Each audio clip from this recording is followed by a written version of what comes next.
यहीं से राजा ने पूछा, गुरुदेव एक बात बताएं, भगवान गजेंद्र को छुड़ाने के लिए क्यों आए थे? क्योंकि ये तो एक साधारण सी बात है, संसार में जो भी पशु होते हैं, जल में रहने वाले जो जलचर हैं, वह जब कोई जल में पानी पीने आता है तो उसको पकड़ करके खा लेते हैं। हिंसक जीव जो होते हैं, वह हिंसक जीव जो साधारण जीव होते हैं, उनको पकड़ करके अपना आहार कर देते हैं। जल में रहने वाले मगर की भी यही स्थिति है, ग्राह जिसको बोलते हैं। वह ग्राह क्या करता है, जब कोई जल में आता है तो उसको पकड़ करके भोजन कर लेता है।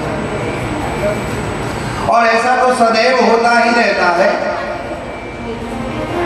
तो ऐसा क्या कारण था कि भगवान नारायण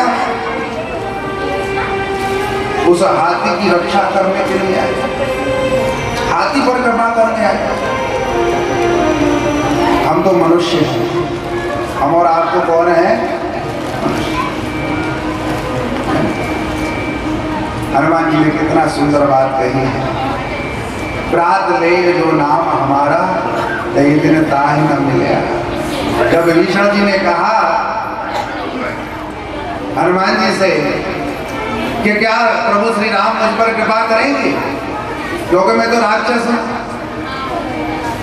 तो हनुमान जी ने कहा, जब मुझ जैसे बानर पर कृपा कर सकते हैं, तुम पर क्यों नहीं करेंगे?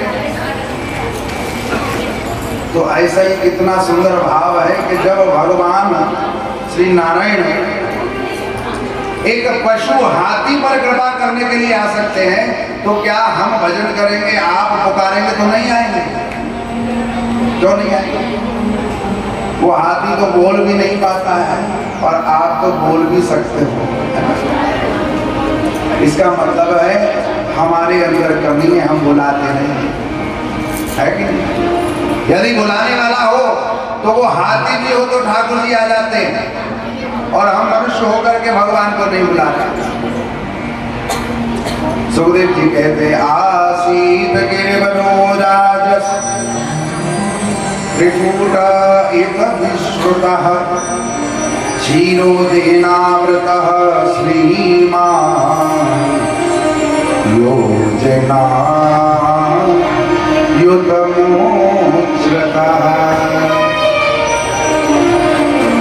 क्षीरोदेनावृतः श्रीमान् योजनायुतमोच्चृतः।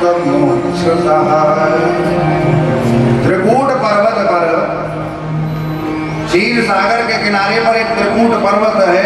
उस त्रिकूट पर्वत पर एक बड़ा सुंदर सरोवर था, और उस पर्वत पर एक गजेंद्र नाम का हाथी रहता था। कौन रहता था?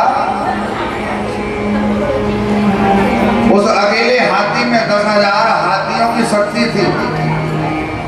उस अकेले हाथी में 10,000 हाथियों की शक्ति, इतना बलवान। बोले महाराज, इतना बलवान हाथी एक बार गर्मी से आकुल व्याकुल होकर अपने परिवार को लेकर के उस सरोवर पर स्नान करने, जलपान करने के लिए आ गए। जाकर के जल पीने लगा, अपने सब बालकों को, पत्नियों को जल पिलाने लगा। जब सबने जल पी लिया, सभी अलग हट गए, तो यह स्वयं सरोवर में अंदर जाकर के नहाने लगा, और जो अपने पत्नी पुत्र थे, सूंड से जल भर भर कर उनके ऊपर डालने लगा। इस तरह स्नान कराते कराते थोड़ी देर बाद फिर यह उस जल को मथने लगा। अब जिसमें 10,000 हाथियों की शक्ति हो, जल में उतरे और जल को न मथे, ऐसा तो बड़ा मुश्किल है, अहंकार आ ही जाता है। इस हाथी ने उस जल को मथना शुरू किया, पूरे उस जल को हिला दिया, डुला दिया, और उस जल में क्रीड़ा करते करते करते करते यह इतना उन्मत्त हो गया, इतना बेशुद्ध हो गया, इतना बेशुद्ध हो गया कि इसको ये नहीं पता इसका पांव किसी ग्राह ने आकर के पकड़ लिया।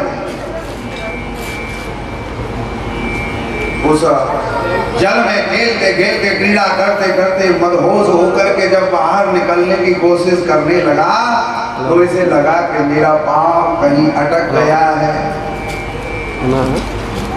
हटाने की निकालने की कोशिश की तब इसका ध्यान गया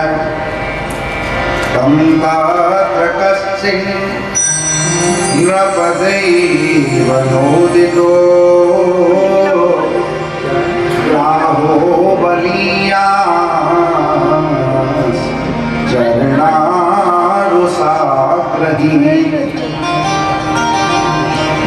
यत्रच्छवैवं व्यसनं गतो गजः यथा बलं सोऽतिबलो विचक्रमे।